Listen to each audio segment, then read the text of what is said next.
What I'd like to do is to talk to you a little bit about the campaign that I ran with First Nations and how I actually got to know Dale Swampy. But we now have this incredible network of First Nations leaders and so forth through this campaign. But I think just might be of some interest for you to be thinking from the perspective of your position, how we engaged and built, I think, probably one of Canada's most, well, it has to be the most successful, because it might be the only successful campaign from a free markets perspective with First Nations that we ran. So I'll go back to what started this all for me is my company. Well, first of all, I was with Canadian Taxpayers Federation as chair at the time, and then we discovered gas in Quebec, and as they say, my for-profit and not-for-profit worlds collided in that we ended up in this.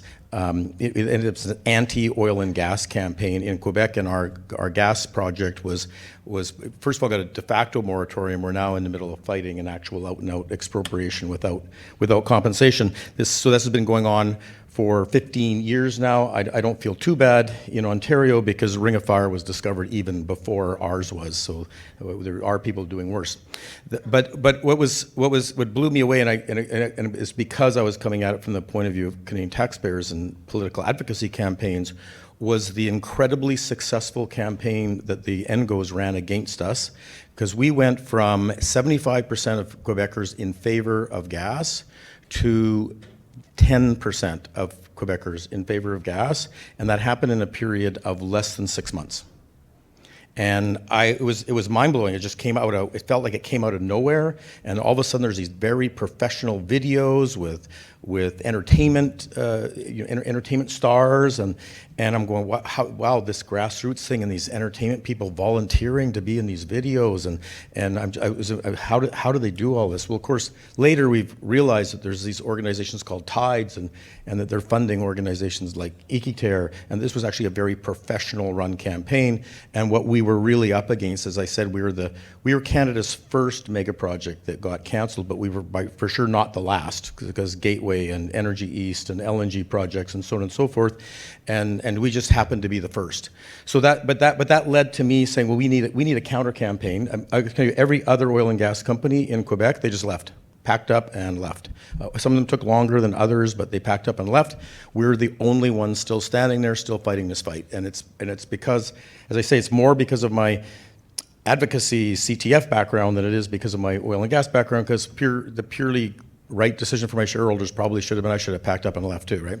But in the end, I'm hoping my shareholders, who've been very supportive, my board's been very supportive, I'm quite lucky that way, that will have made the right decision. But now to get to the point of the First Nations thing, is they said, we need to make our own campaign. And so I started thinking, well, that campaign, so the starting point was they were running an anti-oil and gas campaign, and we were running like a safety campaign. They were saying oil and gas is terrible, it's destroying the planet, and we were going, yes, but our pipelines are safe. So we were having different kind of a campaign. We were fighting different battles, and of course we weren't even on the right field, which is why we lost so badly and so quickly. And so we got to get on the right field. The right field is we're going to do a political advocacy campaign that is pro oil and gas. And I said, to do that, and that's, by the way, that's Modern Miracle Network. That's the organization that we started to do that. We did to build a coalition. And so I look, well, who's our natural coalition? Well, it's people that supply us, well, oil and gas companies. But then there's the people who supply us, the steel companies and the service companies. And then I thought, well, then there's also other people in similar positions. There's mining companies and forestry companies. And so I'm starting to build that coalition. Then I started to think, well, there's some people downstream of us, the people who buy our products. Some of them might be part of our coalition too. But then I got to a speech that I heard from Jean Charest. He was out in Calgary in early 2010s, and he's going through the whole problems that the oil and gas industry is having. And then he gets to the point, but you need to remember that in Canadian politics, First Nations is the trump card. If the First Nations are against you, you cannot win, right? It's a trump card. So then I went, okay, so then our coalition now has to include First Nations. Because we were, or at least we have to, at a minimum, neutralize First Nations. Well, at the time, and I'll just remind you, at the time, the social narrative in Canada was that we had the dirtiest oil in the world. Everybody remember that? Dirtiest oil in the world. And our industry, oil and gas industry, was the dirtiest oil in the world, and we exploited First Nations, who were trying to protect the land. There was an error. Everybody knew that because everybody said that. Europe was banning oil at the time, but not just any oil, only Canadian oil. European Union was seeking to ban only Canadian oil because it was the dirtiest in the world, and we exploited First Nations. So I can tell you from my perspective at the time, I said, this feels like a completely hopeless battle, but we had to win it. So I started thinking, okay, how are we going to do this? So I talked to Tom Flanagan and said, hey, I need some help. How are we going to build a coalition? Like, how can we possibly get together with First Nations? And he says, well, you might want to talk to this guy named Steve Buffalo, who was with Indian Resource Council, because he was talking about pipeline gridlock. He came from a First Nation that produced oil, and he was actually doing this conference. And so I called him up and said, Steve, hey, we're trying to build this coalition, and can we, I hear you're putting on this conference, can we come there? I'll bring some people out. And I said, basically, I would like to start building bridges between oil and gas leaders and First Nations leaders. So that was one conference. Steve Buffalo always describes it. He says it was like this bad sock hop. All the guys that Binion brought were the white guys, they were on this side of the room, and all the Indians were on the other side of the room. What are they doing here? But that was sort of how that started. But then it was like, how do we convince? Because there's a lot of preconceived ideas about First Nations. I want to go into that a little bit as well. But how do we convince oil and gas leaders in downtown Calgary that we should be aligning with First Nations? Because these First Nations people are trying to say these ridiculous things like they have a veto, that they need to be consulted, that they need, and of course there's been a few court cases between now and then, but the idea was that they're just, we own the oil and gas rights. We got it from the province of Alberta. We got it from the province of Quebec. And the First Nations people, they don't have any ownership in there. So why are they blocking us? It's clearly not constitutional, clearly not legal. The First Nations clearly don't understand. And there was a lot of resentment in our community. There would be a lot of resentment to the idea that our legal leases and our legal property rights were being blocked by people who didn't have them, would have been the idea. And I will note, like, we're trying to get the First Nations aspect here. I'm finding in some of the reactions that we've had to some First Nations panels here that in Ontario there's a lot of the community that is still in that mindset of where do these people's rights actually come from? And I would say in Alberta, in the oil and gas industry in particular, we've really been disabused of that because we've lost so many times. And as it's not Chief, it was, his name's not going to come to me, but he came from Frog Lake, and he says, I know why you've invited me to this conference. It's because you have finally realized we have rights.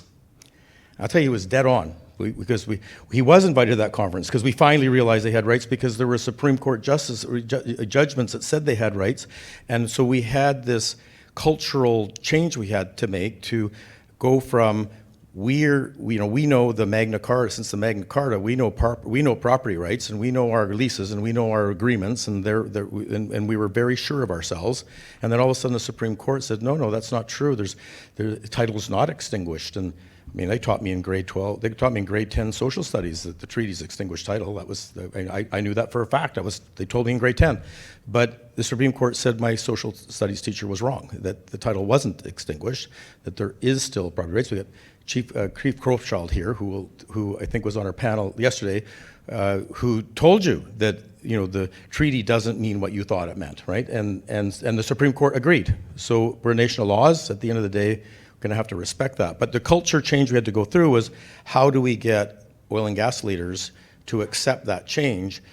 And I came up with this idea that what we really need to do is to say, why are we as an industry on the side of Edmonton trying to say that First Nations don't have rights when they're living on the ground that we work on? Why don't we go and be on their side against Edmonton, which, of course, it took some time to do that, but as soon as we started doing that, Edmonton suddenly realized, oh, well, the First Nations are there and oil and gas industry's there, we're there too. So it turned out there was nobody to be against once we got there. But I'll just say the process, so I'll just tell you the process we went through from a campaign point of view. one of the first things I did is we brought Paul Martin out. So I knew him well. Became a good political friend. We gave him the Canadian Taxpayers Federation Tax Fighter Award for balancing the budgets. And so he happened to have a First Nations charity. And I said, look, why don't you come out and meet some potential donors? But really, I had him to come out and talk to oil and gas people about children on reserves and the situation for education. It's pretty hard to be against kids, right? Pretty hard to be against kids not getting a fair deal on education. So I called it First Nations Light. And over a period of 4 years, we went from why aren't First Nations children getting the same education opportunities that anybody off reserve gets? Because of course it's run by the federal government versus the provincial government is the answer. To, by the 4th year, we were talking about UNDRIP and informed consent. I can tell you, if I'd brought UNDRIP and informed consent into that room in year 1, people would have run out screaming out of the room, this is ridiculous. But over a period of time, and in bringing First Nations people into the room, as I said, because we now realize they had rights, what we started to find out was that there were a lot of First Nations who were in favor of resource development. They just didn't trust us, right? And they had good reason not to trust us because we had not been respecting their rights. Didn't even realize they had rights to be fair, right? So building up that trust meant that now that First Nations person says, well, maybe I can take the risk like Stephen Buffalo did, which resulted in people from his own community say that he was an earth killer, that he was a traitor. He took a lot of personal abuse over that. But to know that there was a whole industry of people that he had relationships to and supported him gave him some more courage to do that. And then we at Modern Miracle, we became founding partners of National Coalition of Chiefs, which was another group trying to bring chiefs together. But the other thing that we did, do you remember when Gateway got canceled, like within about a week of Trudeau getting elected? So I was on my way up to speak for the second Indian Resource Council, and I'm saying to Stephen, like, I don't understand. Like, there's 34 First Nations that were part of Gateway who had signed on to a deal. There's communities in North, I don't know if people would know this, but there's so many remote communities in this country. They're often very small communities. They might be 100 people, 200 people, 300 people. They're not big communities, a lot of them, but they're just in abject poverty. And there's there's hunting, there's fishing. I've been up in these communities in northern BC, very small communities with generally very few economic opportunities. And suddenly this pipeline is going to come through. It means payments, direct payments. It means jobs. It means ongoing construction jobs, ongoing jobs. Some of these chiefs had taken very meager band reserves, had worked for 10 years to get to the point of this pipeline, which was almost approved. If you remember that the court in the end said that the changes that Harper made to the NEB rules meant that consultation now had to be direct because he took power into the cabinet of the final decision. So then they overturned the approval to say the consultation must now be directly with the cabinet. Well, the government changed before that could happen. By the way, the exact same thing happened on TMX. The Liberal government made the same mistake. The same court order was made, but the difference being the Liberals were there to finish it off by actually having the direct cabinet consultations. If Harper had been able to have those before, we would have had a Gateway pipeline, but we didn't. But when he got elected, Trudeau, how these chiefs found out that the pipeline was canceled was in the newspaper. Like, there was a press release and it was canceled. That's how they found out. They put 10 years of their life, their community, like I said, there's children not even born in those communities. We already know what their life is going to be like. And he just canceled it without talking to them. And I said, well, but what about consultation? Like, why was there no consultation on that? And the other thing I was saying to Stephen, I don't understand, like, when the oil companies are trying to get a project done, there's First Nations people on the legislative steps, and you're in the newspapers and you're on the TV. Like, aren't you guys mad? Like, you should be mad, right? He says, we're really mad. And I said, well, then why aren't you stopping this? We have no power. And I said, what do you mean you have no power? You're the trump card in Canadian politics. But that's when I realized the right to say no is not the same as the right to say yes. And it turns out that consultation is you have the right to be consulted if there's something happening. But if it's not happening, there's no right to consultation about that. So this begins this asymmetrical position, especially if you're pro-development, that First Nations can say no, but they can't say yes. And then we're now finding, relative to reconciliation, to have economic reconciliation, the right to say yes starts to be pretty important, and you then realize that these First Nations, for a lot of First Nations, don't have that power to say yes unless there's a project proponent, and unless they don't actually have that, they don't have this right to be consulted about the project happening, only about a project that's not happening, only a project that is happening. So and then what I realized was a lot of the trump card of Canadian politics is the amplification of First Nations voices through third parties. So where did that trump card came from was NGOs willing to finance, willing to run joint campaigns, willing to ally with First Nations wanting to exercise their power to say no or to be consulted. They were all being amplified by these NGO voices. And then I'm going, where were the oil and gas voices amplifying, where were the oil and gas companies or project pipeline companies or project mining companies, forestry companies, where were they amplifying the voices of First Nations who wanted to say yes? And the answer was, we weren't there.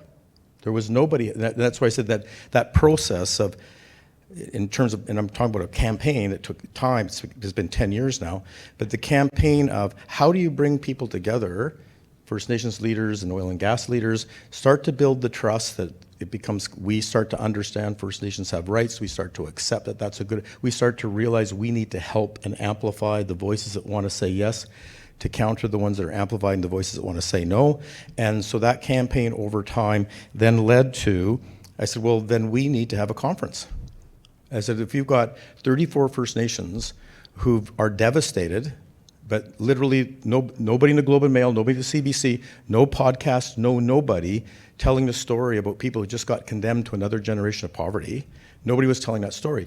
So we did a conference in Calgary, about 300 people we got out there, and I got, with Dale Swampy's help, got 3 First Nations leaders who were affected by that to come and tell their story about what, and you can imagine this is a leader from a community of 300 people. These are not people who are public speakers all the time. It was a very raw kind of a conference, but people were riveted to hear a story they'd never heard before, even if they weren't professional speakers. So I found that quite interesting as well, that people are just so interested to hear the story. But what came out of that was we got the National Post to interview them, and it was the first time that a First Nations chief came out publicly and said, we are for Gateway Pipeline, we are for oil and gas development. Just as a digression, by the way, all of their agreements with Enbridge had a term that said they were not allowed to speak. Enbridge didn't want people speaking, so they actually had not been allowed to speak about this for 10 years. So we managed to find some willing to be brave enough to do it. It was in the National Post. It was the first one. I can tell you it opened a floodgate. After that, Boucher was at the National Assembly calling out the national chief that it's not true that all First Nations are against oil and gas, and it's led to, as I said, we had National Coalition of Chiefs, First Nations Major Projects Coalition, BC LNG. All of these different groups have now popped up. There's well over 100 chiefs now that are speaking out for development, and including people like Chief Crowchild here, who is, I think he would say, look, you don't think I'm going to come there and tell you, that I agree in any way, shape, or form with about title. I mean, we have title, and you need our permission. But what he's saying is, if we're part of it and we're respectfully involved, and our title is respected, our rights are respected, then yes, we can be for this. So, Chief Crowchild and many others, but not a single one of them had spoken out until that conference that we did on the Gateway Pipeline. But it just, as I said. And we've heard that thing. Nobody wants to be first, but a lot of people want to be second, and that's what happened there. So I'll just finish, because this is a bit of an ad hoc thing. I just scribbled out some notes before I stood up here. But I also want to just make the point relative to that campaign, because we're now in a place, as we said in our panel yesterday, that the vision that Modern Miracle Network started out, that no major party would want to be against oil and gas or resources generally because they knew they wouldn't get elected was, I thought, one of those visions that you just never get to. Like, it's sort of like Canadian Taxpayers Federation. We want lower taxes and less waste and accountable government, and we'll never actually have it, right? But we'll always be able to fight for it. And here we are with, we're now in a place, I don't know about you, but when I go across the country, I just don't hear that we have the dirtiest oil in the world anymore. And we just hear way less about how we're exploiting First Nations. So this narrative has changed to the point that we now have a Liberal government who may or may not believe that they're pro-oil and gas any more than I believe that Kamala Harris was really pro-fracking. But she certainly felt she had to say she was. And we've now got even a Liberal government saying that they have to at least say that they're for pipelines. And that is a massive change in narrative, and I really think it came out of a campaign that we did to build that coalition, and that we actually did really win over First Nations, that now those First Nations who are part of resource development have now, I think, been recognized that as long as they're respectfully involved, as long as their title is respected, they actually want to be part of it. They actually are pro-development. And I'll lead into that, to this room, for those of you who may not be sort of part of the Western culture, who we've been working with farmers and First Nations for decades. We never had a problem on the ground really with First Nations. There's something like 500 joint ventures with First Nations groups. The problem is it was on the ground. When it came to a political coalition, it wasn't there. So that's why you need the leaders to be getting together to say that let's take what's happening on the ground and turn it into the 30,000 foot high political coalition. But I'd look for you in terms of things you're doing. What I've learned, a lot of First Nations are very naturally conservative on a number of issues, and I'll make, one is religious freedom. Right? First Nations have their own spirituality, and they feel very strongly about it, as many of us do about our faith, and they are not interested in interference with their religious freedoms.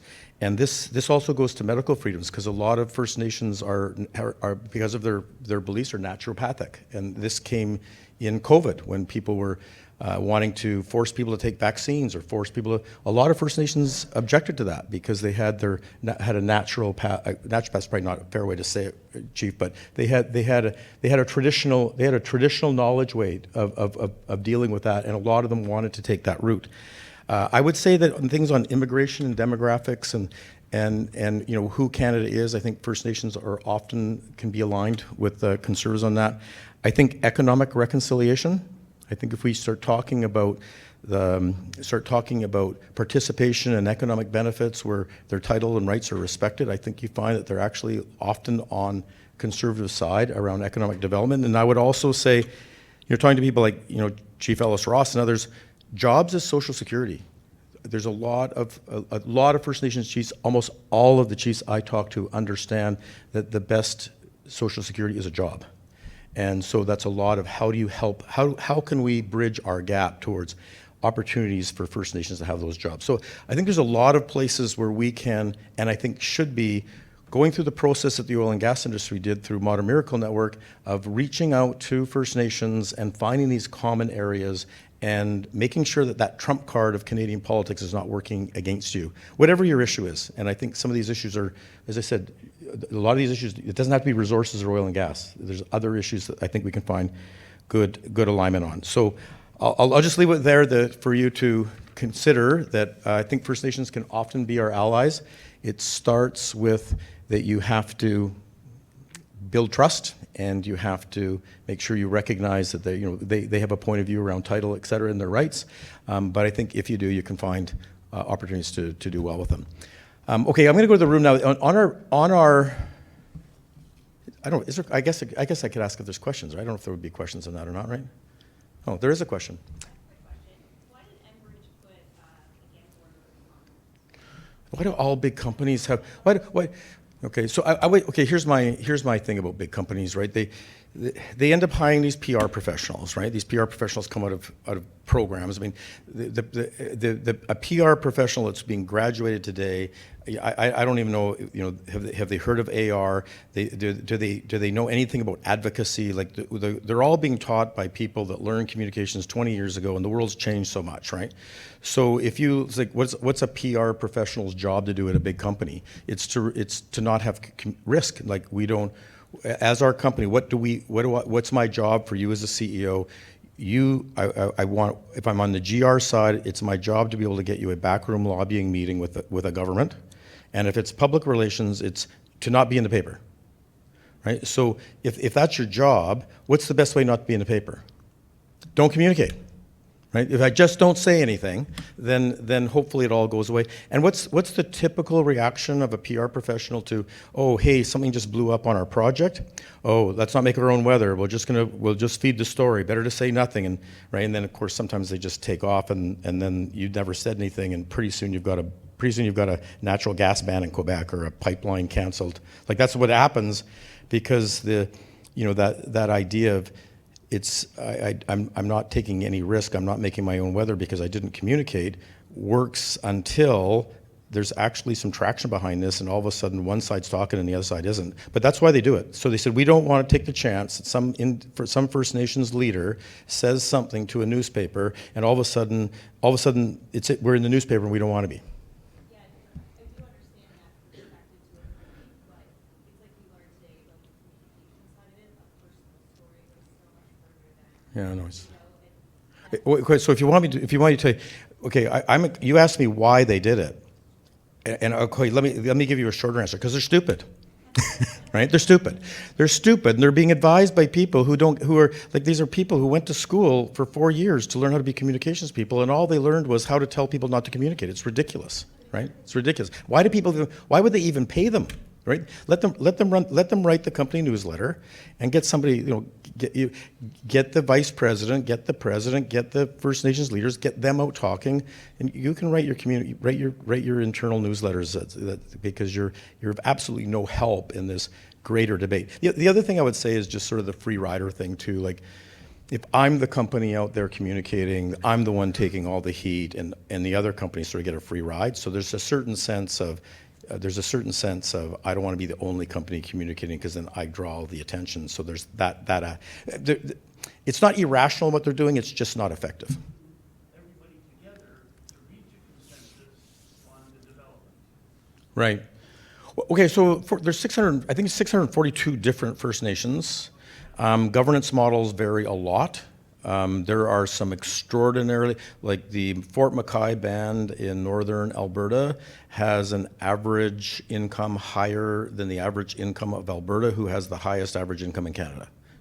There are some the Soyuz Band. There's so many extraordinarily successful First Nations, which we typically don't think about. We typically think that these are unsuccessful governance models, because the majority of them are. In those governance models, there's some that are still on a tradition, the Indian Act forces band and council, but the band itself may still be on an older governance model that's traditional. Many, like Fort McKay, for example, have decided of their own free will and voted for the actual governance model will be an elected chief, not a hereditary chief, that sort of thing. So you have to understand all these different bands have different governance models, and it can be very frustrating if you're saying, well, I'm in Canada and we have one law here, and if I'm going to have to go through 35 First Nations, why would I deal with 35 different governance models? And it's not that bad, but there could be different governance models you run into, right? But I would say, like, I mean, I did a pipeline project in Ukraine. Like, if you want to, one of the reasons I think I've been successful with First Nations is because I had to deal with Ukrainians. I mean, these are tough people, right? I mean, they make First Nations look like pussycats to deal with, right? You're dealing with these are relatively, extremely well-educated people who are very mercenary, and it was hard to get those deals to get ourselves from eastern Ukraine to the Polish border, which didn't matter anyways, because then Gazprom stopped us anyways, in spite of the fact that we dealt with that. But in most places in the world, to get things done, you have to really spend time with people to do it. And it's only in our sort of Anglo-Saxon model of, like as Napoleon called us, nations of shopkeepers, we just want to make a deal. And we built this, Dutch Anglo kind of system, capitalist system, that allows us to do business with strangers because it was highly functioning court systems. It just doesn't exist in the rest of the world. And I would say generally First Nations deal more like we're the anomaly, by the way, right? If you want to go 8 billion people in the world, there's about 1 billion of us and 7 billion of them. Most of the world works on a model of, I don't I don't have a court system to go to, so I can only do business with people that I know and trust.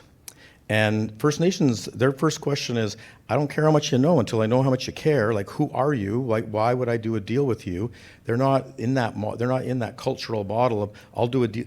Let's just make a deal. Let's just make some money, and we'll rely on the capitalist system. So when you go into that world, I think my international background was very helpful to me to understand. Well, they just have a different. They have a different governance model. They have a different sense of what title was to me. I think that's now being reconciled by our Supreme Court, so I think we can all have a common view of that. But the main point being is, it is extra work to not just go in and make a deal, and it is very frustrating for Anglo-Saxons that used to that I can, if I'm putting a deal in front of you, you can see there's a benefit for you and a benefit for me. Why can't we just sign it, right? Well, if there's a problem, you can sue me. You have to realize, though, if you're on reserve, if I do a deal on reserve, I can't sue there. Right, so I think you have to sort of think that it's a little bit more of an international business model to deal with First Nations because of that, and I think I've now come, and I think our industry has now come to a realization that the hurrier we go, the behinder we get, and we now need to take that time to build those relationships because that's how it works in Indian country. Okay, thank you everybody for listening to my story. Well, everybody